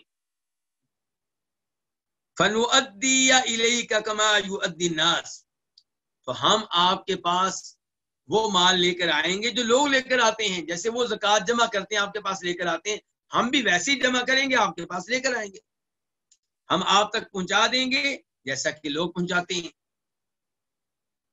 وَنُصِيبَ كَمَا يُصِيبُونَ، اور ہم ایسی اجرت حاصل کریں گے جیسے وہ اجرت حاصل کرتے ہیں. قال، راوی کہتے ہیں کون؟ عبد المطلب. فسکت طویلا، تو آپ تا دیر خاموش رہے، چپ رہے. حتی اردنا ان نکلم، یہاں تک کہ ہم نے چاہا کہ ہم آپ سے کلام کریں، ان کو دوبارہ گفتگو کریں، آپ کو یاد کروائیں۔ قال عبد المطلب کہتے ہیں وجعلت زینب تلمع علینا من وراء الحجاب اللہ تکلما، کہ زینب ہماری طرف اشارہ کرنے لگی پردے کے پیچھے سے، پردے کے پیچھے سے زینب اشارہ کرنے لگی اللہ تکلما ہو، کہ اللہ کے رسول سے کلام نہ کرنا، اللہ کے رسول کو اپنی حالت پہ چھوڑ دو، دوبارہ بات نہ کرنا۔ زینب بنت جاش بھی تو ان کی رشتہ دار ہیں نا، وہ بھی تو قریشیوں میں سے ہیں، قریشی خاندان کی ہیں، یہ بھی قریشی خاندان کی ہیں۔ تو پردے کے پیچھے سے اشارہ کیا ہے کہ کلام نہ کرنا۔ علماء کرام نے اس کی وضاحت میں یہ بھی لکھا ہے کہ شاید زینب بنت جاش یہ سوچ رہی ہوں گی کہ اللہ کے رسول وحی کا انتظار کر رہے ہیں، اس لیے خاموش ہے۔ قال، راوی کہتے ہیں کون سے؟ عبد المطلب۔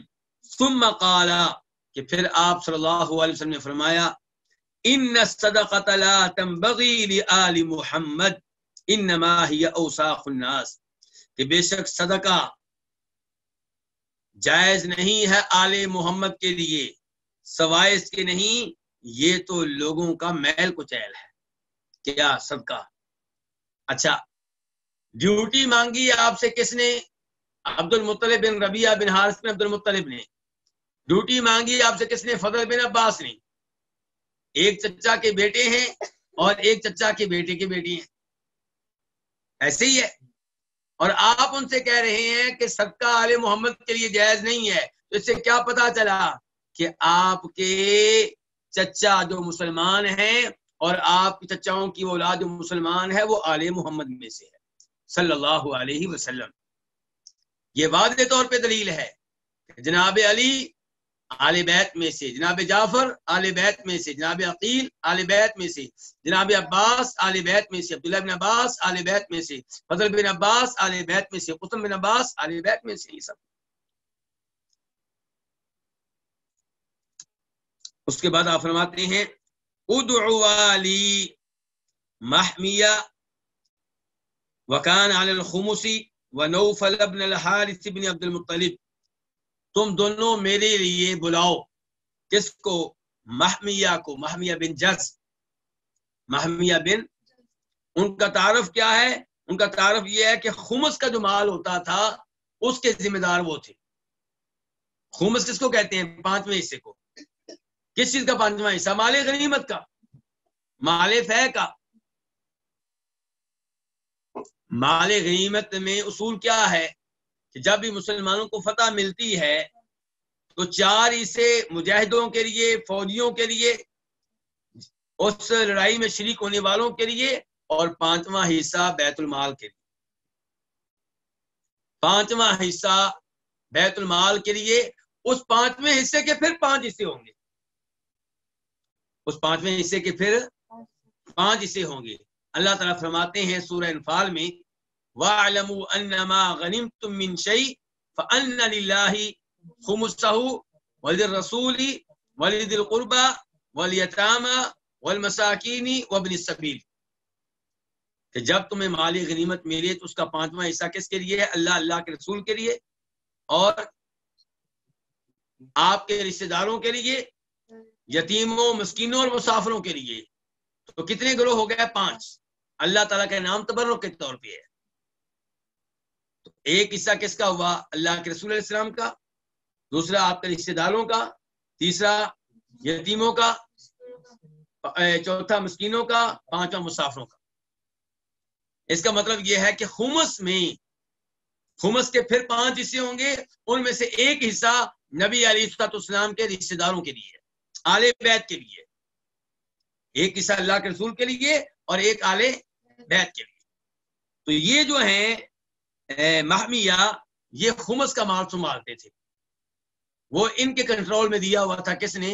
نبی علیہ السلام نے۔ تو آپ نے کہا محمیہ کو بلاؤ، وکان علی الخمس، یہ جملہ معترضہ ہے، بریکٹ میں ہے کہ یہ محمیہ جو تھے، محمیہ بن جز، یہ خمس کے اوپر مقرر تھے۔ اور آپ نے مزید کیا کہا؟ آپ نے کہا محمیہ کو بھی بلاؤ اور نوفل بن حارث بن عبد المطلب کو بھی بلاؤ۔ نوفل بن حارث ربیہ بن حارث کے کیا لگے؟ بھائی لگے. اور عبد المطلب بن ربیہ کے کیا لگے؟ چچا لگے. تو عبد المطلب بن ربیہ کے چچا کو بلایا جا رہا ہے، ایسے ہی ہے نا جی. قال، تو عبد المطلب کہتے ہیں فجاءہ، وہ دونوں آپ کے پاس آ گئے. فقال لمحمیہ، تو آپ نے محمیہ سے کہا انکح ھذا الغلام ابنتک للفضل بن عباس.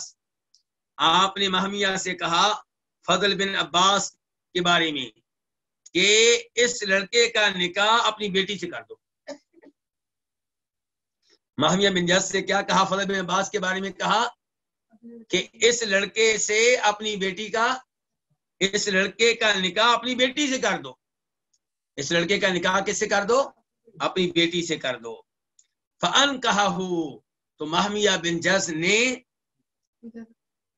نکاح کر دیا ان کا. کن کا؟ فضل بن عباس کا، ان کے کس سے؟ اپنی بیٹی سے. وقال لنوفل بن الحارث، اور آپ نے نوفل بن حارث سے کہا انکح ھذا الغلام ابنتک لی، کہ اس لڑکے کا نکاح اپنی بیٹی سے کر دو. لی، عبد المطلب راوی کہتے ہیں نوفل سے آپ نے الفاظ میرے بارے میں کہے، میرے حق میں کہے کہ اس لڑکے کا نکاح اپنی بیٹی سے کر دو. گویا کہ اپنی بیٹی کو کس کے نکاح میں دے دو؟ بھتیجے کے گھر میں دے دو. ایسے ہی ہے نا؟ اور بات صحیح ہے کہ غلط ہے؟ عبد المطلب جو ہیں بن ربیہ، یہ نوفل بن حارث کے کیا لگے ہیں؟ بھتیجے لگے ہیں. تو آپ کہہ رہے ہیں اپنی بیٹی کا نکاح اپنے بھتیجے سے کر دو. فأنکحنی، عبد المطلب کہتے ہیں میرے چچا نے میرا نکاح کر دیا. وقال لمحمیہ، اب آپ علیہ الصلوۃ والسلام نے محمیہ سے کہا اصدق عنہما من الخمس کذا وکذا، خمس کے مال میں سے ان دونوں کی طرف سے اتنا اتنا حق مہر دے دو. حق مہر کی مقدار آپ نے بتائی، راوی کو شاید یاد نہیں رہی، اس لیے تذکرہ موجود نہیں ہے کہ کتنا حق مہر تھا. لیکن آپ نے محمیہ کو، جو کہ خمس کے کیا تھے؟ خازن تھے، جن کے پاس خمس کا مال ہوا کرتا تھا، ان سے آپ نے کہا ان دونوں کی طرف سے اتنا اتنا حق مہر ادا کر دو. تو حدیث بالکل واضح ہے. ایک تو پتہ چلا کہ آل بیت میں سے کسی کو صدقہ جمع کرنے کے لیے نامزد نہیں کیا جائے گا، ان کی یہ ڈیوٹی نہیں لگائی جائے گی. اور یہ بھی پتہ چلا کہ نبی علیہ السلام اپنے رشتہ داروں کا خیال رکھنے والے تھے، صلہ رحمی کرنے والے تھے. اور یہ بھی پتہ چلا کہ مال غنیمت میں سے 5واں حصہ بیت المال کا ہوتا ہے، اور اس 5ویں حصے کے پھر 5 حصے ہوتے ہیں. ان 5 حصوں میں سے ایک حصہ اللہ کے رسول علیہ السلام کا ہوا کرتا تھا اور ایک آپ کے رشتہ داروں کا ہوا کرتا تھا. تو آپ نے حق مہر دلوایا ہے خمس کے مال میں سے. اب خمس کے مال میں سے کس حصے سے دلوایا ہے؟ کچھ علماء کرام کی رائے ہے کہ جو آپ کا ذاتی حصہ تھا خمس میں، اس میں سے آپ نے یہ حق مہر دلوایا ہے، گویا کہ آپ نے اپنی طرف سے ادا کیا ہے. اور کچھ علماء کرام کی رائے ہے کہ خمس کے مال میں آپ کے رشتہ داروں کا حصہ ہوا کرتا تھا. کون سا؟ ان کا بھی ایک حصہ تھا نا. تو آپ نے رشتہ داروں کے حصے میں سے ان رشتہ داروں کو دلوا دیا. تو بہرحال یہ بڑی عظیم حدیث ہے. اس حدیث سے ہمیں بہت سے مسائل کا علم ہوا ہے. تو اس کے ساتھ ہی یہ کتاب اپنے اختتام کو پہنچی. کون سی کتاب تھی؟ کتاب الزکات. ان کے وہ کتاب جس کا تعلق زکات سے ہے، صدقہ خیرات سے ہے، وہ اپنے اختتام کو پہنچی. اور اب ہم آغاز کریں گے کس کا؟ 11ویں کتاب کا، الکتاب الحادی عشر الصوم. 11ویں کتاب کس کے بارے میں ہے؟ روزوں کے بارے میں ہے. الفصل الاول، پہلی فصل، صیام و رمضان، رمضان کے روزے. پہلا باب کیا ہے؟ باب فرض الصیام و فضلہ، روزوں کا فرض ہونا اور ان کی فضیلت. روزوں کا فرض ہونا اور ان کی فضیلت. حدیث نمبر 698، 698 قاف. اس حدیث کو اپنی کتب میں جگہ دینے والے امام کون ہیں؟ امام بخاری اور امام مسلم. عن ابی ہریرہ رضی اللہ عنہ قال قال رسول اللہ صلی اللہ علیہ وسلم، جناب ابو ہریرہ سے روایت ہے، وہ کہتے ہیں رسول اللہ صلی اللہ علیہ وسلم نے فرمایا، قال اللہ تعالیٰ فرماتے ہیں، کل عمل ابن آدم لہ الا الصیام، کہ آدم کے بیٹے کا ہر عمل لہو اس کے اپنے لیے ہے، الا الصیام سوائے روزوں کے، فإنہ لی، بے شک یہ روزے خاص میرے لیے ہیں، وأنا اجزی بہ، اور ان پہ جزا میں خود دوں گا۔ اس جملے کا کیا مطلب ہے کہ انسان کا ہر عمل اس کے لیے ہے سوائے روزوں کے؟ علماء کرام ان الفاظ کی وضاحت میں لکھتے ہیں کہ انسان کوئی بھی عمل کرے اس میں ریاکاری کا شیبہ ہوتا ہے یا شہرت حاصل کرنے کا شیبہ ہوتا ہے، کوئی نہ کوئی چیز ایسی داخل ہو جاتی ہے جو شریعت کے لحاظ سے مناسب نہیں ہوتی، سوائے روزوں کے کہ روزوں میں ریاکاری کا کوئی شیبہ نہیں ہے، کیونکہ روزہ آپ نے رکھنا ہے فجر سے لے کے کب تک؟ مغرب تک۔ اگر روزہ آپ کا ہوگا لوگوں کی خاطر تو آپ کسی بھی وقت کمرے میں جب تنہا ہو کھا پی سکتے ہیں، لیکن آپ نہیں کھاتے، حالانکہ وہاں آپ کو دیکھنے والا کوئی نہیں ہوتا سوائے اللہ کے۔ اس کا مطلب یہ ہے کہ واقعی آپ کا روزہ کس کے لیے ہے؟ اللہ کے۔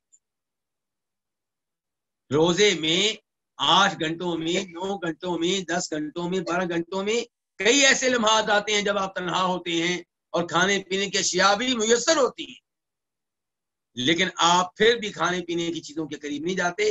اس کا مطلب یہ ہے کہ آپ کا روزہ صرف اللہ تعالیٰ کے لیے ہے۔ تو اللہ تعالیٰ کہتے ہیں اس کی جزا بھی میں ہی دوں گا، تو باقی چیزوں کی جزا کس نے دینی ہے؟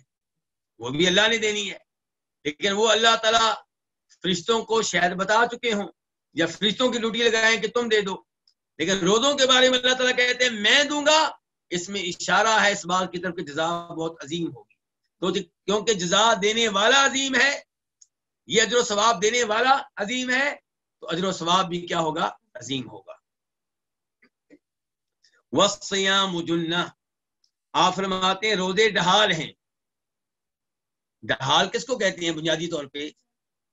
ڈھال وہ چیز ہوتی ہے جو لڑنے والا اپنی حفاظت کے طور پہ اپنی پیٹ کے سامنے رکھتا ہے، وہ چاہے چمڑے کی ہو، لوہے کی ہو، لکڑی کی ہو، کسی بھی چیز کی ہو، تو ڈھال بچاتی ہے دشمن کے وار سے۔ اور آج کل بھی پولیس والے اس وقت پہن لیتے ہیں جب کہیں کوئی احتجاجی مظاہرہ ہو رہا ہو، ان کو خطرہ ہوتا ہے کہ لوگ پتھر پھینکیں گے، تو اس موقع پہ پولیس کے لوگ کیا استعمال کرتے ہیں؟ ڈھال۔ تو فرمایا والصیام جنہ، روزے ڈھال ہیں، بچاتے ہیں کس چیز سے؟ گناہوں سے۔ روزے ڈھال ہیں، بچاتے ہیں کس سے؟ جہنم کی آگ سے۔ وَإِذَا كَانَ يَوْمُ صَوْمٍ، اور یہ بات حقیقت ہے، ہم خود محسوس کرتے ہیں کہ روزوں کے ایام میں ہم بہت سے گناہوں سے یعنی کہ دور رہتے ہیں، اجتناب کرتے ہیں، گریز کرتے ہیں۔ روزوں کے ایام میں ہم محسوس کرتے ہیں کہ ہم جنت کے قریب ہو رہے ہیں، جہنم سے دور ہو رہے ہیں۔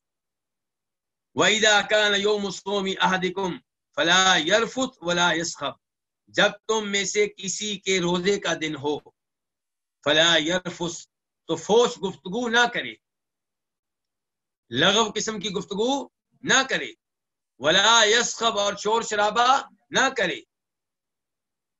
دیکھیں روزہ کتنی عظیم عبادت ہے کہ روزے کے ایام میں خصوصی طور پہ روکا جا رہا ہے شور شرابہ کرنے سے اور فحش کلامی سے، حالانکہ یہ دونوں چیزیں روزے کے علاوہ بھی درست نہیں ہیں، لیکن روزے کی حالت میں آپ شور شرابہ کریں، روزے کی حالت میں آپ گندی گفتگو کریں، فحش کلام کریں، یہ روزے جیسی عظیم عبادت کے لحاظ سے مناسب نہیں ہے۔ فَإِنْ صَابَهُ أَحَدٌ قَاتَلَهُ، بس اگر اسے کوئی برا بلا کہے، اس سے کوئی بحث و مباحثہ کرے، کس سے؟ روزے دار سے، او قاتلہ، یا اس سے لڑائی کرے، فَلْيَقُلْ، اس پہ واجب ہے کہ وہ کہے انی، کہ بے شک میں امرؤ صائم، میں روزے دار آدمی ہوں۔ آپ کو کوئی روزے کی حالت میں تنگ کر رہا ہے، برا بلا کہہ رہا ہے، گالیاں دے رہا ہے، الجھنا چاہتا ہے، لڑائی بڑھانا چاہتا ہے، تو آپ کیا کہیں؟ آپ کہہ دیں کہ میں روزے کی حالت میں ہوں۔ حالانکہ اپنی عبادت کو چھپانا چاہیے، زہر نہیں کرنی چاہیے، لیکن یہاں پہ مقصد کیا ہے؟ لڑائی سے بچنا۔ اس موقع پہ آپ کیا کہیں گے کہ میں روزے کی حالت میں، یعنی کہ میرے روزے کا تقاضا ہے کہ میں تم سے نہ الجھوں، میرا روزہ یہ تقاضا کرتا ہے کہ میں تم سے بحث و مباحثہ نہ کروں، تم سے لڑائی جھگڑا نہ کروں۔ یہ اس کا دوسرا مطلب یہ بھی ہو سکتا ہے کہ بھئی میں روزے کی حالت میں ہوں، میرے روزے کا احترام کروں۔ والذی نفس محمد بیدی، اس ذات کی قسم کہ جس کے ہاتھ میں جناب محمد صلی اللہ علیہ وسلم کی جان ہے۔ آپ خود کہہ رہے ہیں اس ذات کی قسم جس کے ہاتھ میں محمد کی کیا ہے؟ جان ہے، صلی اللہ علیہ وسلم۔ لخلوف فم الصائم اطیب عند اللہ من ریح المسک، روزے دار کے منہ سے آنے والی بو اللہ تعالیٰ کے ہاں کستوری کی مہک سے زیادہ عمدہ ہے۔ اس سے آپ اندازہ لگا سکتے ہیں کہ روزہ اور روزہ دار دونوں اللہ تعالیٰ کو کتنے پسند ہے۔ تو اس کے منہ سے جو کیا آتی ہے، بدبو آتی ہے، وہ اللہ تعالیٰ کے ہاں کستوری کی مہک سے زیادہ عمدہ ہے، کیونکہ اللہ کے روزے اللہ کے لیے روزہ رکھا ہے تو آ رہی ہے نا۔ اور یہ بدبو کون سی ہے؟ یہ کہاں سے آتی ہے؟ یہ معدے سے آتی ہے۔ ہمارے پاک و ہند میں کئی علماء کرام یہ فتویٰ دیتے ہیں کہ روزے کی حالت میں آپ مسواک نہ کریں، خصوصاً زوال کے بعد، زور کے بعد۔ کیوں؟ کہتے ہیں کہ یہ بو اللہ کو بڑی پسند ہے، آپ مسواک کریں گے تو یہ جو اللہ کو بو پسند ہے وہ ختم ہو جائے گی، جبکہ یہ موقف غلط ہے۔ کیونکہ روزے دار کے منہ سے جو بو آتی ہے وہ دراصل کہاں سے آ رہی ہوتی ہے؟ وہ معدے کے ذریعے منہ سے نکل رہی ہوتی ہے۔ آپ یہاں مسواک کریں گے تو وہ بو نہیں رکے گی، البتہ جو منہ سے آ رہی ہوتی ہے وہ ختم ہو جائے گی۔ للصائم فرحتان یفرحہما، روزے دار کے لیے دو خوشیاں ہیں، یفرحہما، جن پہ وہ خوش ہوتا ہے۔ اذا افطر فرح، جب وہ روزہ کھولتا ہے تو خوش ہوتا ہے، کس بات پہ؟ کہ روزہ پورا ہو گیا، اللہ نے روزہ رکھنے کی توفیق دے دی، خیریت کے ساتھ ایک روزہ اور مکمل ہوا۔ وَإِذَا لَقِيَ رَبَّهُ فَرِحَ بِصَوْمِهِ، اور جب اپنے رب سے ملے گا تو اپنے روزے کی وجہ سے خوش ہوگا، اپنے روزے پہ خوش ہوگا۔ وہاں پہ کیوں خوش ہوگا؟ کہ اللہ سے ملاقات ہو رہی ہے اور اللہ تعالیٰ اس سے ملاقات کر رہے ہیں رضا کی حالت میں، اللہ تعالیٰ اس پہ راضی ہیں، اللہ اسے اجر و ثواب دے رہے ہوں گے، تو اللہ سے اجر و ثواب لے کر، اللہ سے اجر و ثواب لینے کی وجہ سے کیا ہو رہا ہوگا؟ خوش ہو رہا ہوگا۔ اس کے بعد حدیث نمبر 699 699 قاف، اس حدیث کو اپنے کتب میں جگہ دی کنہوں نے؟ امام بخاری نے، امام مسلم نے۔ عن ابی ہریرہ قال قال رسول اللہ صلی اللہ علیہ وسلم من صام رمضان ایمانا واحتسابا غفر له ما تقدم من ذنبه، کہ جو رمضان کے روزے رکھے ایمان کی حالت میں، واحتسابا، اور اللہ سے اجر و ثواب لینے کے لیے، تو اس کے گزشتہ گناہ معاف ہو جاتے ہیں۔ اس سے پتہ چلا کہ ایمان کے بغیر، کلمہ پڑھے بغیر، دین اسلام قبول کیے بغیر آپ جو بھی عبادت کر لیں، جو بھی نیکی کر لیں، اس کا فائدہ نہیں ہوگا۔ دنیا میں اس کا فائدہ ہو سکتا ہے، روز آخرت اس کا کوئی فائدہ نہیں ہوگا۔ اس لیے کہا گیا جو رمضان کے روزے رکھے کس حالت میں؟ ایمان کی حالت میں، توحید کی حالت میں، اور اللہ سے جو ثواب لینے کے لیے، عقیدہ بھی ٹھیک ہو اور نیت بھی ٹھیک ہو، تو پھر گزشتہ گناہ معاف ہو جائیں گے۔ کون سے گناہ؟ صغیرہ یا کبیرہ؟ صغیرہ، کیونکہ کبیرہ گناہ توبہ کیے بغیر معاف نہیں ہوتے۔ اس کے بعد باب نمبر 2، باب فضل شہر رمضان، ماہ رمضان کی فضیلت۔ پہلے فضیلت بیان ہوئی ہے روزوں کی، روزے رمضان کے بھی ہو سکتے ہیں، رمضان کے علاوہ بھی ہو سکتے ہیں، شوال کے ہو سکتے ہیں، تو اس لیے اب باب کیا ہے؟ ماہ رمضان کی فضیلت۔ حدیث نمبر 700 قاف، اس حدیث کو بیان کرنے والے کون ہیں؟ امام بخاری اور امام مسلم۔ عن ابی ہریرہ رضی اللہ عنہ قال قال رسول اللہ صلی اللہ علیہ وسلم اذا دخل رمضان فتحت ابواب الجنہ وغلقت ابواب جہنم وسلسلت الشیاطین، کہ جب رمضان داخل ہوتا ہے جنت کے دروازے اچھی طرح کھول دیے جاتے ہیں، جہنم کے دروازے اچھی طرح بند کر دیے جاتے ہیں، اور شیطانوں کو جکڑ دیا جاتا ہے۔ اس حدیث میں رمضان کی فضیلت بیان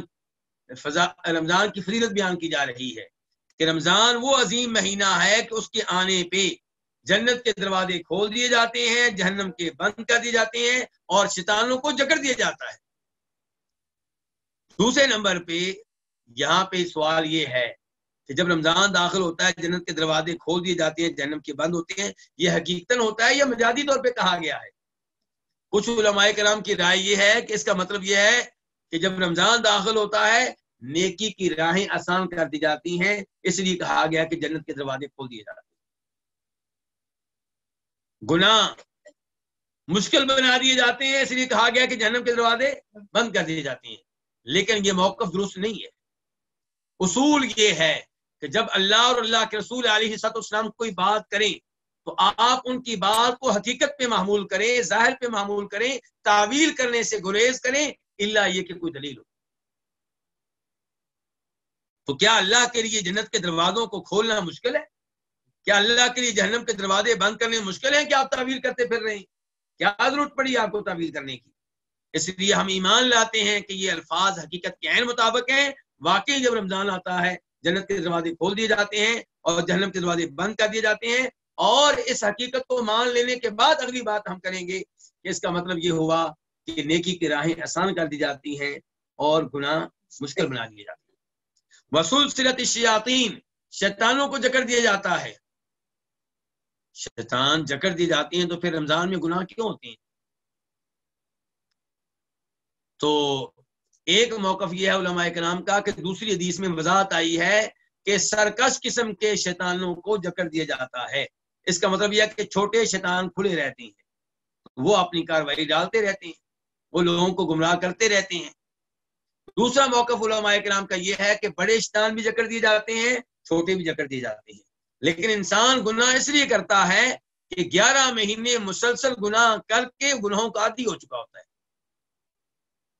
اب اگر رمضان میں اچھی طرح اللہ کی طرف مائل نہیں ہوگا، قرآن کی طرف مائل نہیں ہوگا، اللہ کی اطاعت کی جانب نہیں بڑھے گا، تو پھر اس کا نفس اسے گناہ پہ آمادہ کرتا رہے گا۔ اس کے بعد حدیث نمبر 701 قاف، اس حدیث کو روایت کرنے والے کون سے امام ہیں؟ امام بخاری اور امام مسلم۔ عن ابن عباس رضی اللہ عنہما قال كان النبي صلی اللہ علیہ وسلم اجود الناس بالخير وكان اجود ما يكون في رمضان حين يلقاه جبريل۔ عبداللہ ابن عباس سے روایت ہے، کہتے ہیں کہ نبی صلی اللہ علیہ وسلم خیر کے معاملے میں تمام لوگوں سے بڑھ کر سخاوت کرنے والے تھے، خیر دینے والے تھے۔ خیر سے مراد آپ مال لے لیں تو وہ بھی دینے والے تھے، خیر سے مراد آپ علم لے لیں تو وہ بھی آپ دینے والے تھے۔ تو آپ خیر کے ساتھ لوگوں میں سے سب سے بڑھ کر جود و سخا کرنے والے تھے، سخاوت کرنے والے تھے۔ وَكَانَ أَجْوَدَ مَا يَكُونُ فِي رَمَضَانَ حِينَ يَلْقَاهُ جبریل، اور آپ کا سب سے بڑھ کر سخی ہونا کب ہوتا تھا؟ رمضان میں ہوتا تھا۔ ماں مصریہ ہے، آپ کا سب سے بڑھ کر سخی ہونا کب ہوتا تھا؟ رمضان میں، حین یلقاہ جبریل، جب جبریل آپ سے ملا کرتے تھے، یعنی کہ آپ رمضان کے مہینے کا اہتمام کرتے۔ یہ رمضان کی فضیلت ہے کہ رمضان میں آپ کا صدقہ خیرات بڑھ جاتا، اور یہ بھی رمضان کی فضیلت ہے کہ آپ کے پاس جبریل علیہ السلام رمضان میں خصوصی طور پہ آتے اور کیا کرتے؟ وکان جبریل علیہ السلام یلقاہ کل لیلۃ فی رمضان حتی ینسلخ، اور جبریل علیہ السلام آپ سے ہر رات ملتے۔ کب؟ رمضان میں، رمضان کی ہر رات آپ سے ملتے، حتی ینسلخ، یہاں تک کہ رمضان کا مہینہ گزر جاتا، یعنی کہ رمضان کی ہر رات جبریل علیہ السلام آپ سے ملتے اور آپ کے ساتھ کیا کرتے؟ قرآن کا دور کرتے. یارد علیہ النبی صلی اللہ علیہ وسلم قرآن، نبی علیہ السلام ان کے سامنے قرآن کو پیش کرتے. فَإِذَا لَقِيَهُ جبریل، جب آپ سے جبریل ملا کرتے تھے، کان اجود بالخیر من الريح المرسلہ، تب آپ چھوڑی ہوئی ہوا سے بڑھ کر خیر کی سخاوت کرنے والے ہوتے تھے. وہ ہوا جس کو چھوڑ دیا جائے بارش نازل کرنے کے لیے، وہ تیز ہوتی ہے اور بادلوں کو لے کر آتی ہے تیزی کے ساتھ، تو وہ بادلوں کو لاتی ہے، بارش برساتی ہے. اس ہوا سے بڑھ کر نبی علیہ الصلوۃ والسلام سخاوت کرنے والے تھے، اللہ کی راہ میں مال دینے والے تھے، جود و سخاوت کا مظاہرہ کرنے والے تھے. فَإِذَا لَقِيَهُ جبریل، جب جبریل آپ سے ملاقاتیں کرتے، کان اجود بالخیر من الريح المرسلہ، تو آپ خیر کی جود و سخا میں چھوڑی ہوئی ہوا سے بڑھ کر ہوتے. تو اس سے رمضان کے مہینے کی ہمیں فضیلت معلوم ہو رہی ہے. انشاءاللہ ان احادیث پہ درس جاری و ساری رہے گا.